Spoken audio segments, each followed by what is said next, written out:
Manchester এয়ারপোর্টে রায়ানএয়ারের একটি ফ্লাইটে গতকালকে আগুন ধরে যাওয়ার মতো কোনো একটি ঘটনা ঘটেছিল এবং সেই ফ্লাইটটি গ্রাউন্ডেড করা হয়। মূলত এটি ম্যানচেস্টার এয়ারপোর্ট থেকেই মরক্কোর আলগাদির শহরের দিকে এটি বিকাল 5টায় উড়ে যায়, কিন্তু উড়ে যাওয়ার কিছু সময়ের মধ্যেই সেই ফ্লাইটটি ম্যানচেস্টার এয়ারপোর্টের আকাশে অন্তত 6 থেকে 7টি চক্কর দিয়ে তারপরে ল্যান্ডিং করে এবং এর পর মুহূর্তেই দেখা যায় যে ফায়ার ইঞ্জিনের অনেকগুলো গাড়ি সেই রানওয়েতে গিয়ে কিছু একটা করছে। রায়ানএয়ারের পক্ষ থেকে বলা হচ্ছে যে খুবই মাইনর একটি টেকনিক্যাল ইস্যু, কিন্তু যেভাবে ফায়ার ইঞ্জিনের গাড়িগুলো ছিল সেটা দেখে আসলে মনে হয়নি যে এটা একটু খুব ছোটো বা টেকনিক্যাল কোনো ইস্যু।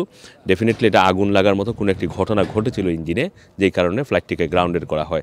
সেই ফ্লাইটটি গ্রাউন্ডেড করার পরে সেখানের যে প্যাসেঞ্জারগুলো ছিল তাদেরকে নিরাপদেই বের করে আনা হয় এবং তাদেরকে পরবর্তী 2 ঘন্টার মধ্যে আরেকটি বিকল্প ফ্লাইট অ্যারেঞ্জ করে তাদেরকে তাদের গন্তব্যে পৌঁছে দেওয়া হয়।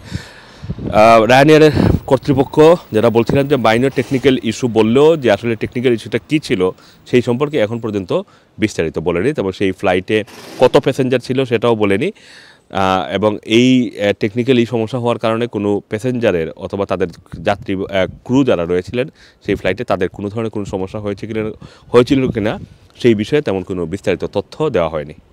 আপনারা জানেন যে কয়েকদিন আগে পর্তোতে ইজিজেটের পর্তুগালের পর্তোতে ইজিজেটের একটি ফ্লাইটে ঠিক একইভাবে আগুন ধরে যাওয়ার ঘটনায় জরুরি অবতরণ করা হয় এবং সেখানে সেই ফ্লাইটটি থেকে নিরাপদে সেখানকার প্যাসেঞ্জারদেরকেও বের করে আনা সম্ভব হয়। Assam Masum, Rana TV, London.